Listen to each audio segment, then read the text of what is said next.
Hey everyone, today we have to talk about the elephant in the room, and that is going to be the hantavirus. The hantavirus is a rare but deadly respiratory illness spread through contact with infected rodents and possibly right now transmitted from human to human. That's the big concern. It's been around for decades, but right now it's back in the headlines and the media is starting to snatch onto it to make some money. And across the market, you're seeing a lot of sectors already reacting quite fast. A lot of traders out there are quietly positioned to profit off of it, just like they did back during COVID. So today I'm going to be breaking down exactly what's moving and why it's moving and how you guys can get ahead of it and make some money, because I know a lot of you guys feel like you might have missed out on COVID, and if this does decide to blow up like that, you guys should be able to make some good money off of it, just like the COVID 2021 market, which was just an intense time, right? So what I want you guys to think about right now is think about the market like a body's immune system to stay on, when a threat appears, it doesn't attack everything equally. It's going to send resources to specific areas and pull back from others. That's exactly what capital does when a disease headline breaks. Money floods into biotech, pharma, and medical supply companies because all of a sudden, everybody's going to go rushing to buy toilet paper, go rush to buy things like hand sanitizers in general, that type of stuff. Money is going to start pulling back from travel, hospitality, and consumer discretionary. It's not a random panic, it's capital rotating to where the opportunity looks the safest, because we've been here just not 5-6 years ago. Now, the headline right now is the infection. The sector rotation is the immune response.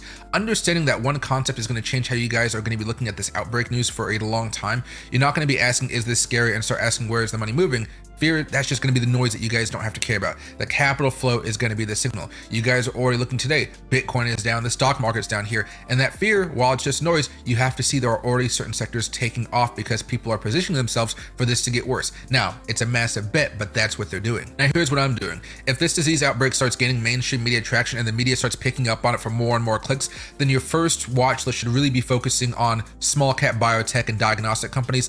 That's going to get a lot of government money, although we already know what this is, which I think is pretty good, unless it decides to somehow weirdly mutate, which I don't believe it will. We'll have to, watch out for the World Health Organization and things like that. But the news will move hard and fast on this, and so will the market. So please make sure that you guys know that these moves can be up to 30 to 50% in just a matter of days, less than a week.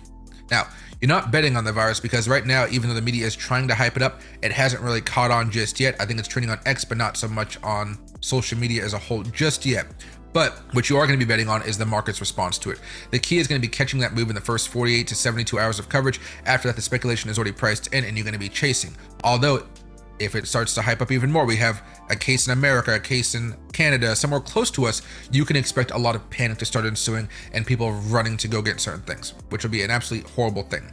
So what I want you guys to do is watch the volume on the biotech ETFs as your early warning signal. When you guys see some spikes happening there, it's time to start deploying capital in those particular sectors. Now, on the opposite side, for things that might go down, I want you guys to see if the World Health Organization starts talking about it a little bit more in a little bit more of a concerning way.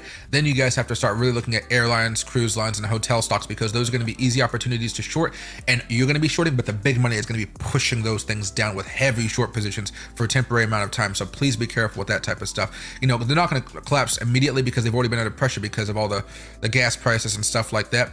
But they're going to be bleeding slowly as the institutional money exits quietly, and then all of a sudden, boom. And while it's going down slowly, that's your opportunity, especially as the super trends and things like that will start to let you know, hey, we're in a downtrend and you have to be watching what's about to happen next. Now, this is the exact playbook we played when we saw COVID, SARS, or the Ebola scares. It always works. It always makes you money. That fear hits, the capital is going to rotate. You're just following the smart money, all of the educated people over there on Wall Street, and the chart is going to tell you exactly where everything went.